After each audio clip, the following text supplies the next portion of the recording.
ఈ నక్సలైట్ నరమేధము అని అంటే చాలామంది కొత్త జనరేషన్ వాళ్ళకి తెలియదు. ఎందుకనంటే ఎస్పెషల్లీ క్యాంపస్లో ఉన్న వాళ్ళకి ఇప్పుడు అంతగా ఈ వాయిలెన్స్ యొక్క స్వరూపం తెలియదు కాబట్టి వాళ్ళు ఆశ్చర్యపోతున్నారు ఇదేం సబ్జెక్టు ఆ టైటిల్ అనేది. నేను ఒక 2 విషయాలు చెప్తాను. ఆర్నల్డ్ టాయిన్బీ అనే ఆయన ఒక ప్రపంచంలో ఒక పెద్ద చరిత్రకారుడు. ఆయన భార్య కలిసి స్టోరీ ఆఫ్ సివిలైజేషన్ అని ఒక సిరీస్ ఆఫ్ పుస్తకాలు రాసినారు. అంటే మన సివిలైజేషన్ వచ్చినప్పటి నుంచి వాళ్ళు రాసిన దాకా ఏమి పరిణామాలు జరిగినాయి ఆ హిస్టరీ రికార్డ్ చేశారు. దాంట్లో ఆయన ఏం రాశారంటే, సివిలైజేషన్ స్టార్ట్ అయినప్పటి నుంచి ఏదైతే ఈ భారత ఖండంలో Mughal invasion or Islamic invasion ఏదైతే జరిగిందో that is the bloodiest chapter in the history of civilisation అని చెప్పాడు. అంటే ఇది అతి కిరాతకమైన చాప్టరు మొత్తం హ్యూమన్ సివిలైజేషన్లో అని చెప్పాడు. అంటే అంతమందిని చంపారు, అంత కిరాతకం చేశారు. సో ప్రాబబుల్లీ తర్వాత ఈ వర్డ్స్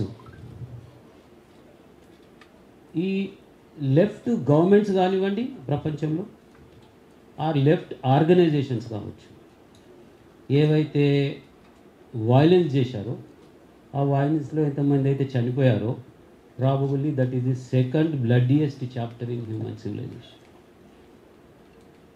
ఒక మోడెస్ట్ ఎస్టిమేట్ ప్రకారము లెఫ్ట్ గవర్నమెంట్స్, అది రష్యాలో కావచ్చు, చైనాలో కావచ్చు, ఇంకెక్కడైనా కావచ్చు, 150 మిలియన్ ప్రజలను చంపేశారు అనేది హిస్టరీలో రికార్డ్ అయిన ఒక statistics. If you go to Google, if you go to any website, you will see that around 150 million people were killed by left governments. This is only the violence by the governments. You have to add the violence by left organizations to this. So if you consider all this, probably this is the second bloodiest chapter in civilization. కాబట్టి ఈ particular ఏదైతే ఈరోజు nomenclature for మన meeting ఉండిందో నరమేధం అనేది definitely it is a justified topic. Coming to ఈ నక్సలిజం అనేది, or rather I would say that Naxalism is nothing but another extreme facet of leftism proposed by Marx. So before I proceed, Mao was very humanist. I would say that చాలా మందికి Mao అంటే తెలియకపోవచ్చు, or Mao life గురించి కానీ. There is a very popular saying in English. If somebody is not a Marxist in his young age, there is something wrong in his heart. If he continues to be a Marxist after a particular age, there is something wrong in his brain. So Marx violence ఇది అన్నిటికంటే ఎక్కువ he tried to analyze the historyలో ఏం జరిగింది అనేది కొంత record చేశాడు. He was guided with a very fond idea of సమాజంలో equality ఉండాలా, ఇవన్నీ ఏదైతే తారతమ్యాలు ఉన్నాయో ఉండొద్దు అనే ఒక కైండ్ ఆఫ్ ఐడియలిస్టిక్ ఫిలాసఫీ రాసినాడు ఆయన. ఈ ఐడియలిస్టిక్ ఫిలాసఫీని కొందరు తీసుకొని వాళ్ళు పవర్లోకి వచ్చినప్పుడు, మార్క్సీ ఫిలాసఫీ రాసినప్పుడు ఆయన మెకానిజం రాయలేదు, ఆయన ఓన్లీ ఒక ఐడియలిస్టిక్ ఫిలాసఫీ రాసినాడు. మనం అంటాం కదా నార్మల్లీ అటోపియన్ ఫిలాసఫీ, అంటే అందరూ మంచిగా ఉండాలి, అంతా బాగుండాలి, అందరూ ఉండేది ఒక utopian philosophy. Marxism also to some extent is utopian philosophy. ఎప్పుడైతే ఈ ఫిలాసఫీని కొంత ముందుకు తీసుకుపోయి గవర్నమెంట్స్ ఏవైతే వచ్చినాయో, మీరు ఫస్ట్ తీసుకుంటే యూ టేక్ ఇట్ టు రష్యాకు వచ్చేటప్పటికి అక్కడ లెనిన్కు మార్క్స్ దీన్ని ఎట్లా ఇంప్లిమెంట్ చేయాలా, ఏం చేయాలి అనే ఒక కైనెటిక్స్ లేవు. సో ఆయన ఇష్టం ఉన్నట్టు దాన్ని ప్రాక్టికల్గా ఆయనకి ఏం అవసరమో దాన్ని బట్టి మార్చుకున్నారు. అది మార్క్సిస్ట్ లెనినిజం అయిపోయింది. సో బేసికల్లీ లెనిన్ కానివ్వండి or Marx philosophy first start అయినప్పుడు it was basically a European mind dominant philosophy. ఈ మార్క్సిజం ఎప్పుడైతే యూరోప్ని ఇన్ఫ్లుయెన్స్ చేసిందో ఆ టైంలో ఈ ఇండస్ట్రియల్ రెవల్యూషను ఇదంతా తారతమ్యాలు, ఒకసారి అంతవరకు ప్రజలు చేతితో పనిచేసేవాళ్ళు, సడన్లీ మెషిన్స్ వచ్చాయి సైంటిఫిక్ రెవల్యూషన్ తర్వాత. సో సడన్లీ చాలామందికి ఉద్యోగాలు పోయాయి, చాలామంది పేదోళ్ళు అయిపోయారు, రకరకాల ప్రాబ్లమ్స్ వచ్చినాయి. దెన్ దిస్ మార్క్సిస్ట్ ఫిలాసఫీ యూరోప్లో కొంతవరకు బాగా ఇన్ఫ్లుయెన్స్ చేసింది. అండ్ బేసికల్లీ అక్కడంతా కూడా ఇండస్ట్రియల్ వర్కర్స్ బేస్ చేసుకొని మార్క్సిస్ట్ ఫిలాసఫీ వచ్చింది.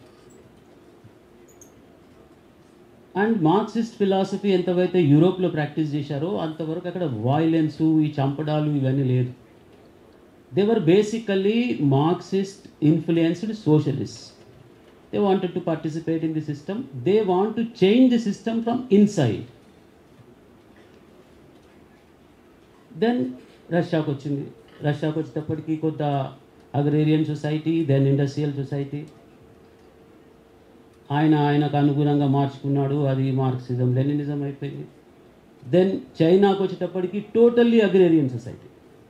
వాళ్ళు basically agriculture based society. So దానికి వచ్చేటప్పటికి వాట్ ఎవర్ ఫిలాసఫీ మార్క్స్ చెప్పాడో, లెనిన్ చెప్పాడో ఇంప్లిమెంటేషన్కి అది చైనాకు పనికిరాలి. ఎందుకంటే నీకు ఇండస్ట్రియల్ బేస్డ్ వర్కర్స్కి, అగ్రేరియన్ వర్కర్స్కి మెంటాలిటీలో డిఫరెంట్ ఉంటుంది, అవుట్లుక్లో డిఫరెంట్ ఉంటుంది, అంత డిఫరెంట్గా ఉంటుంది. కాబట్టి ఇక్కడికి వచ్చేటప్పటికి మావో తనకేది అవసరమో ఆ పర్టికులర్ ఫిలాసఫీని అడాప్ట్ చేసుకున్నాడు. అది మార్క్సిస్ట్, లెనినిస్ట్, మావోయిస్ట్ సిద్ధాంతం అయితే. So ultimately I don't deny that some of the leaders who are influenced by Marxism, వాళ్ళ విధానం తప్పు అయితే జరిగింది కావచ్చు, కానీ వాళ్లకు మనసులో సమాజానికి ఏదో చేయాలి అనే ఒక తపన ఉండేది. కానీ ఎలా అయితే ఇది కాలానుగుణంగా మారుతూ వచ్చిందో చాలామంది, ఇప్పుడు ఇండియా ఎస్పెషల్లీ ఇండియన్ కాంటెక్స్లో తీసుకుంటే earliest leaders in Marxist movement influence అయిన వాళ్ళు కొంత గొప్ప they had some kind of love for society. దీన్ని ఏం చేద్దామని ఒక సీరియస్ థింకింగ్ ఉండింది వాళ్ళు కూడా. బట్ స్లోగా ఏమైపోయింది, లంపన్ ఎలిమెంట్స్ జాయిన్ అయిపోయారు దాంట్లో. These movements were not in the hands of the intellectuals. Intellectuals I am not referring to Harigopal or something, they are all opportunists. The people who really worked in the field, వాళ్ళ దగ్గరికి వెళ్ళి స్లోగా leadership slip అయిపోయింది. And so సైకాలజీలో ఒకటి ఉంటుంది, టైరనీ of inferior mind. అంటే మీరు ఒక ఆర్గనైజేషన్ కావచ్చు, ఎక్కడైనా కావచ్చు, ఒక ఇన్ఫీరియర్ మైండ్స్ అందరికీ కలిసి ఒక గ్రూప్గా తయారవుతారు. They don't tolerate the superior minds. So స్లోగా everything goes in to their hands and they will see that ఈ మనుషులందరినీ కిందికి ఎట్లా గుంజేద్దాము, మన దాంట్లో ఎట్లా కలిపేద్దాము, వీళ్ళకి ఎందుకు అంత గొప్ప మనకంటే ఎక్కువ అనే ఒక mentality. That is normally every society we see. So స్లోగా ఈ మార్క్సిస్ట్, ఈ నక్సలైట్ మూమెంట్ కావచ్చు, అన్ని మూమెంట్స్ కూడా ఒక లంపెన్ ఎలిమెంట్స్ చేతిలోకి వెళ్ళిపోయినాయి. ఏ లెవెల్కి వెళ్ళిపోయినాయి అంటే ఫిలాసఫీ అనేది ఏం లేదు. అంటే నేను ప్రాక్టికల్గా I come from such place where ఒక పర్టికులర్ టైంలో there used to be a parallel government. Police ఎవడు ఏం చేయడు, గవర్నమెంట్ ఏం చేయడు, ఏమీ చేయదు, వాళ్ళు ఏం చేస్తే అదే రాజ్యం. ఊర్లలో ఇర్రెస్పెక్టివ్ ఆఫ్ ఆ ఊర్లో పెద్ద మంచోడా చెడ్డోడా అనేది ఏమి సంబంధం లేదు. ఆ ఊర్లో ఒక నలుగురు యూత్ ఉంటారు, వాడికి ఎప్పుడో ఒకసారి వాడితో ఇంక పడది, వాడి వీడిని అదే ఏదో అని ఉంటాడు, లేకపోతే ఏదో ఒక విషయంలో వానికి డిఫరెన్సెస్ ఉంటాయి.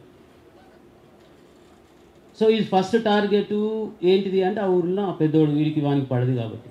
దీంట్లో ఫిలాసఫీ లేదు, ఐడియాలజీ లేదు, వాడు చెడ్డోడు కాదు, ఏమీ లేదు. సో ఈ లెవెల్కి ఒక స్టేజ్లో నక్సలిజం వెళ్ళిపోయింది. అంటే I can only say about Telangana, because Telangana నేను ఉన్నాను కాబట్టి చూసినాను కాబట్టి, వేరే ప్లేసెస్లో కూడా అలాగే జరిగిండొచ్చు. సో ఈ ఫిలాసఫీ స్లోగా దిగజారిపోయి మనం ఉన్న ఈ పరిస్థితి చూస్తూ ఉన్నాం. అది యూనివర్సిటీస్లో కావచ్చు, ఎక్కడైనా కావచ్చు. ఐడియాలజీ ఏమి లేదు, అందులో ఉన్నవాడికి ఎవరు నచ్చలేదో వాడు కావాలి. And ultimately what happened is వర్చస్వి లడాయి అంటారు కదా, దాన్ని ఏమంటారంటే స్ట్రగుల్ ఫర్ అబ్సల్యూట్ పవర్. ఒక స్టేజ్లో యూనివర్సిటీలో కూడా అదే అయింది. అక్కడ మార్క్సిస్ట్ లీడర్ ఉంటాడు, ఆర్ మావోయిస్ట్ లీడర్ ఉంటాడు. వాడికి హీ వాంట్స్ ఆ యూనివర్సిటీలో అబ్సల్యూట్ వాడికి కంట్రోల్ ఉండాలా. విద్యార్థి పరిషత్ కూడా వీడు అడ్డం వస్తుందంటే వాడిని ఎలిమినేట్ చేయాలా, ఇంకోటి ఉంటే వీడిని ఎలిమినేట్ చేయాలా. ఆ పరిస్థితికి వచ్చేసింది నక్సలిజం అనేది. ఐడియాలజీ లేదు, ఏమీ లేదు. So coming back to our subject, this is only just background I was giving whatever is my experience.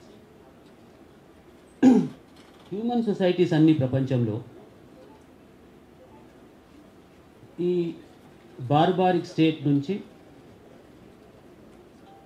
Constitutional democracy స్టేట్కి వచ్చాయి. ఎందుకంటే ఈ బార్బారిక్ స్టేట్లో ఏంటిది, ఐ టు ఐ అనే ఫిలాసఫీ ఏదైతుందో, ఈ ఐ టు ఐ ఫిలాసఫీలో ultimately the whole society will become blind. Because I'm agreed by somebody's contact, నేను వాని కళ్ళు తీసేస్తా, వాడు ఇంకోటి అగ్రీడ్ బై వాడి కళ్ళు తీసేస్తాడు. So everybody will become blind. So ఈ పర్టికులర్ కాన్సెప్ట్ నుంచి మన అందరం కూడా are many societies all over the world, except if you have come to adopt constitutional democracies. What is the constitutional democracy? Constitutional democracy is the sovereignty of public. ప్రజలే నిర్ణేతలు, ప్రజలే సార్వభౌమత్వం. So countries అంటే ఈ democracy ఎవల్యూషన్లో కూడా if you see, there are two kinds of democracy: representative democracy or popular or direct democracy. Direct డెమోక్రసీలో మీరు ఒక కాలంలో చూసుంటే గ్రీస్లో జరిగేది. స్మాల్ ప్రిన్సిపాలిటీస్ ఉన్నప్పుడు ఆ ఊరిలో ఉన్న ఆ ప్రిన్సిపాలిటీస్ ఉన్న అందరూ కూడా ఆ మీటింగ్లో పార్టిసిపేట్ చేసి ఒక ఇంపార్టెంట్ డెసిషన్స్ మీద డెసిషన్ తీసుకునేది. But that is not possible in today's world. కాబట్టి ఏం చేసినాం, we adapted to representative democracy. అంటే ప్రజలందరూ కలిసి మాకు వీడు నచ్చుతాడు, వీనికి మేము మనల్ని గవర్న్ చేసే బాధ్యత వీడికి ఇస్తాము. ఈ బాధ్యత ఎలా, వాడి ఇష్టం ఉన్నట్టు కాదు.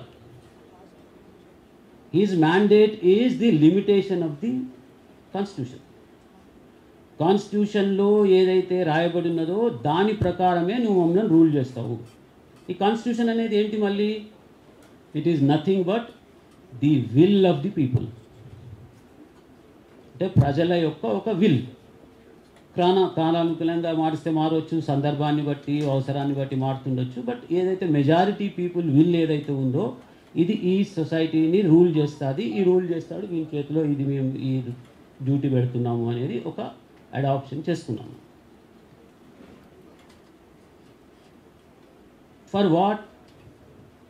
కాన్స్టిట్యూషనల్ డెమోక్రసీలో greatest good for greatest numbers of people. That is the guiding principle in any constitutional democracy. And to achieve by what? Create the difference in society without violence. And this I am not saying just like as introduction. It is the part of the mandate of our own constitution. Article 9 ఉంది. Now what? ఈ రోజు నక్సలైట్లు మాట్లాడేదంతా article 9 గురించి. Freedom of expression, freedom to form unions or societies. Article 19 says that you can form societies, you can express freely and all those things, but without arms. That is there in the 19 itself. The moment you try to say that I fight with arms, you cannot try to canvass anything for protection of you from the Constitution. Because Constitution prohibits. You are free to express. You are free to express without violence, without arms. That is the mandate of the Constitution. And there is also one popular proverb which says, your freedom ends where my nose begins. అంటే ఈ ఇంగ్లాండ్లో అదంతా చాలా unexpected rains వస్తూ ఉంటాయి. Everybody will carry A umbrella. ఆ normally umbrella పోయేటప్పుడు ఏం చేస్తారంటే ఆ వర్షం పడినప్పుడు చేతిలో పట్టుకున్నప్పుడు ఇట్లా ఇట్లా తిప్పుతూ ఉంటారు. సో దిస్ పాపులర్ ఈ సామెత ఎందుకు వచ్చింది అంటే, నువ్వు తిప్పొచ్చు కానీ నీ ఫ్రీడమ్ ఎంతవరకు తిప్పొచ్చు అంటే, నా నోస్కు తగలకుండా నువ్వు తిప్పొచ్చు, అంత దాకా నువ్వు తిప్పొచ్చు. సో డెమోక్రసీలో your freedom also ends where my right begins. You are free to express yourself but without conflicting my own right. So you cannot say under democracy that నాకు ఈ రైట్ ఉన్నది కాబట్టి నేను వితౌట్ లిమిటేషన్ ఎక్స్ప్రెస్ చేస్తాను. I will also conflict with your right cannot be a constitutional principle. And you cannot also take now that నేను constitution ప్రకారం మీరు ఇది చేస్తున్నారు అది చేస్తున్నారు. Your protection under constitution ends when you violate it. And the second thing is, in democracy and representative democracy law, it is the duty of the representative government to protect the liberty of every citizen, not only a group of citizens called Naxalites. It may be AVP, it may be Congress, it may be BJP, it may be anybody else. Everybody is a citizen. His rights protection is the constitutional mandate of the elected government. As long as you are working within the limits of the constitution, you have all the guarantees. But once you violate this, state will step in. Because state has the onerous responsibility under the constitutional mandate to protect the citizen. నువ్వు arms పెట్టుకొని నేను సొసైటీలో పోయి ఇట్లా పోయి చేస్తాను, నేను వాడిని థ్రెటన్ చేస్తాను, the very presence of the sophisticated arms in your hand will definitely influence other citizen. వాడిని థ్రెటన్ చేస్తుంది, వాని ఎగ్జిస్టెన్స్ని థ్రెటన్ చేస్తుంది, వాని ఎక్స్ప్రెషన్ వాడు చెప్పలేకపోతాడు. నీ చేతిలో ఆర్మ్ ఉన్నది, ఎందుకంటే నువ్వు వేరే ఎక్స్ప్రెషన్ చెప్తే నువ్వు ఏం చేస్తావో వాడికి భయం. So law and order and public order under article 256, if I am correct, 256 is the mandate of the constitution, a responsibility cast on the state, union government and the state government. So you cannot say that నేను అడవిలో పోతాను, లేకపోతే వాణ్ణి చంపేస్తాను, లేకపోతే వీడిని కొడతాను, నేను ఆర్మ్స్ పెట్టుకొని తిరుగుతాను. The very presence of arms in your hand is the violation of Article 19. You are going a step forward. Not only you are possessing arm, but you are also threatening somebody, killing somebody. And you want the state to remain silent. If the state remains silent, they are oblivious to their constitutional mandate.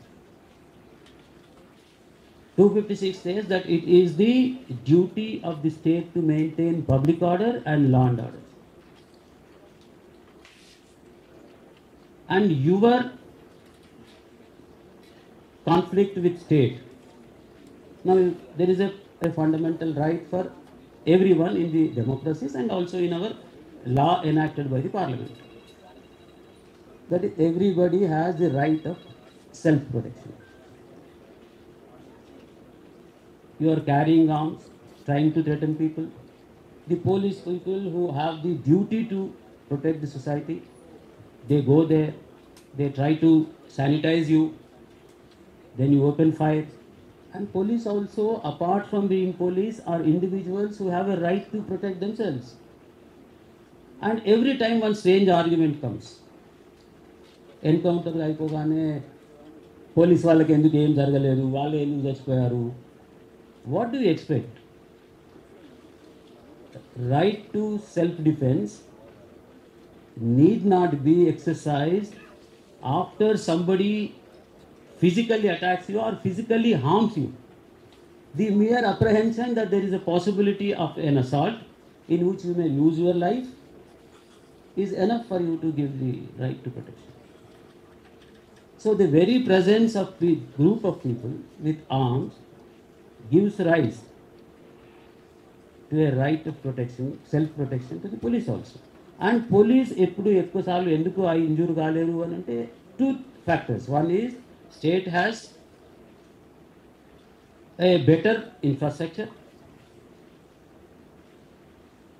The state police has machinery to ask for the additional police.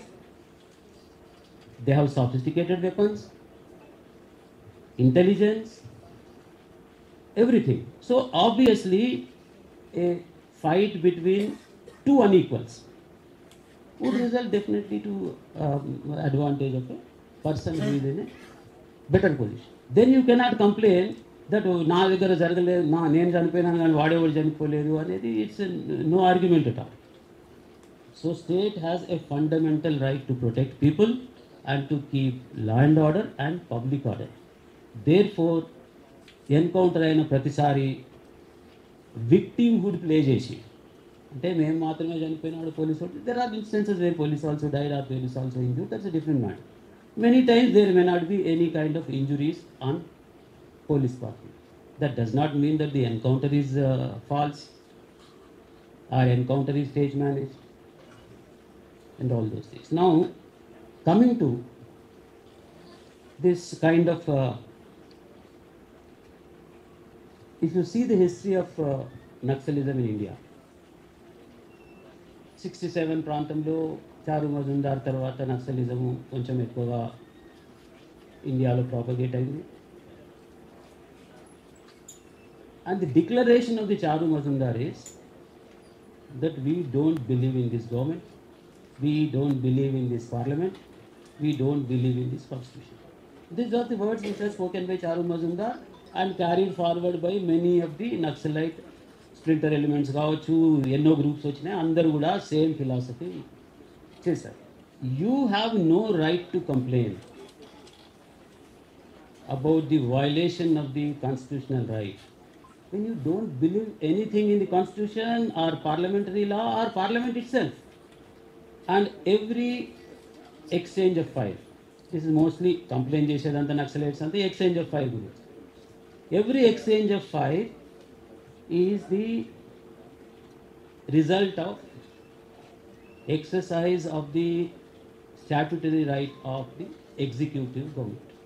Even the constitution says that deprivation of the life or liberty cannot be done except in accordance with the procedure established by law. Parliament has passed laws, IPC formula కావచ్చు, unlawful activities prevention act కింద కావచ్చు, several acts and several states have also passed. So under that act your existence is banned, your activity is banned. In spite of that, if you try to do the activity, it is unlawful. And the state has a right to curb this unlawful activity. Therefore, your deprivation of life or liberty is in accordance with the law passed by the parliament. So this kind of canvass by the Naxalites are rather left-wing extremists. That may జరిగిన ప్రతి exchange of ఫైర్లో ఇదంతా stage managed, లేకపోతే మా constitutional right violate అయిపోయింది అని చెప్పడం అనేది I don't think it has any kind of legal argument in it. And the biggest hypocrisy is you believe that you want to capture the power through bullet or barrel, whatever it is. And you are fighting a war. You are fighting a war against established government. వార్లో casualties అటు side జరుగుతాయి, ఇటు side జరుగుతూ ఉంటాయి. You accept fairly, transparently and with conviction that in this war I suffered this particular casualty. But now you cannot cry or try to project a victimhood that నేనే నన్ను ఉట్టిగా చంపేశారు, నన్ను చచ్చిపోయాను నేను అంటే. It's a consequence of your struggle. So have the conviction to accept the logical consequence of fighting with a state, and your objective is to attain the power. You yourself, that you every day you say that I achieve the power only by barrel of the gun. And in the process, what happened is several lives are lost. Students who are misguided by this kind of philosophy. As I told you, young blood. So their heart obviously will respond to this kind of misleading, divertive tactics of this particular left people.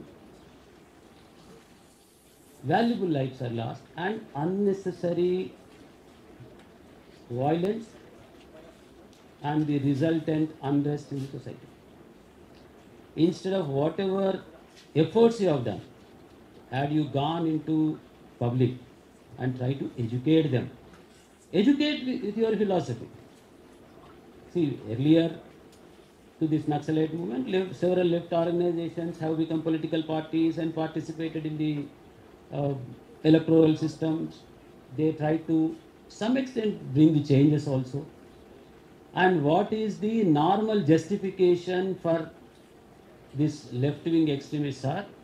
They try to say that the tribals are not protected, tribal lands are not protected, tribal rights are not protected. It is all false.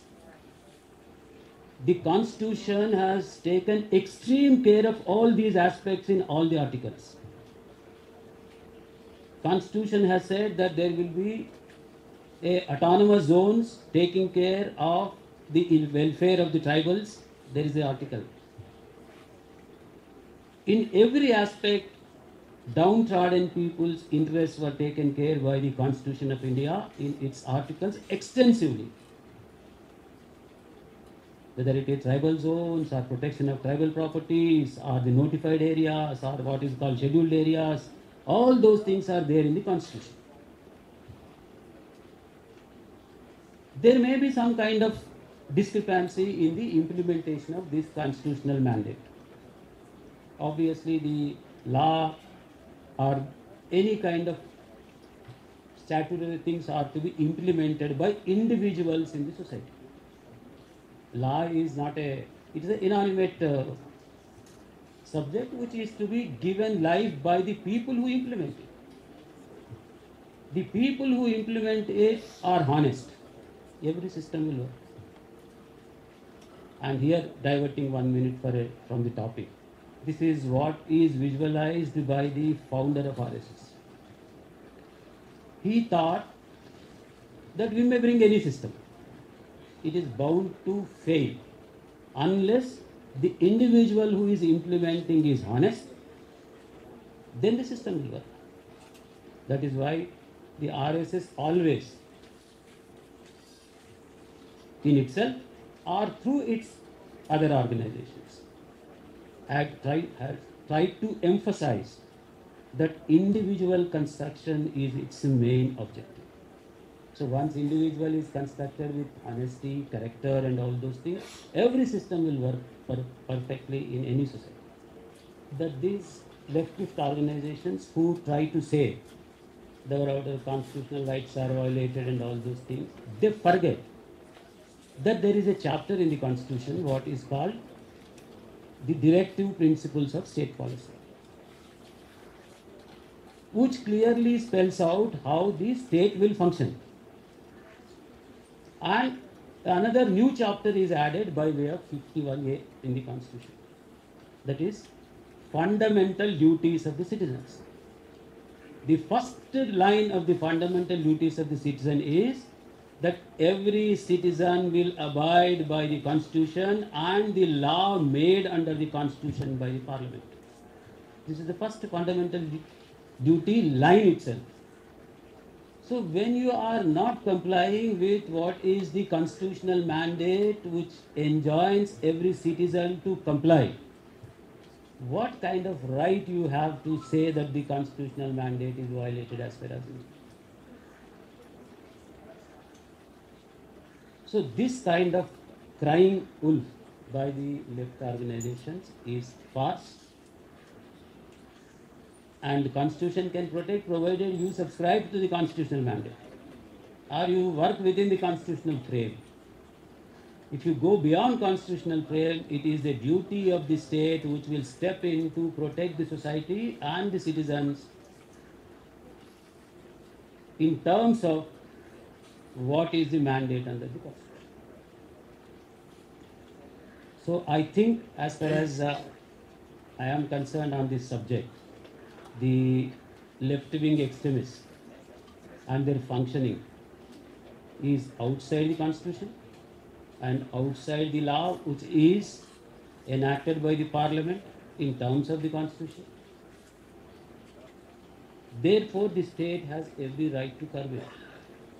Every right to curb it in the interest of the majority of the people who want peace in the society.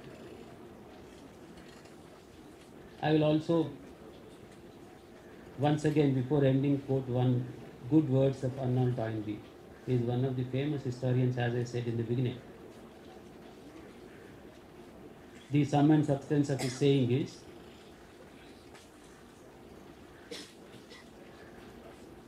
that civilization is like a stream of river.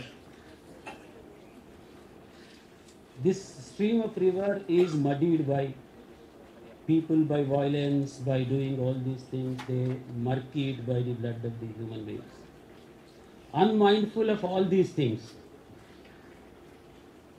people who live on the banks build civilization, make law, raise families. These are the people who are forgotten by the historians, and historians only record the people who murkied this particular stream. This unfortunate part. It's a very great words of the Arnold Toynbee. He says that this entire culture is built by the people who are living on the streams, on the banks. They did not, unmindful of what is happening in the stream, muddied by the people with the blood and all. So with this particular words, I take thanking the organizers for giving me this opportunity to put my views before you. And any kind of, if any interacting session is there on this particular subject, I'm glad to assist in the whatever way possible. Thank you.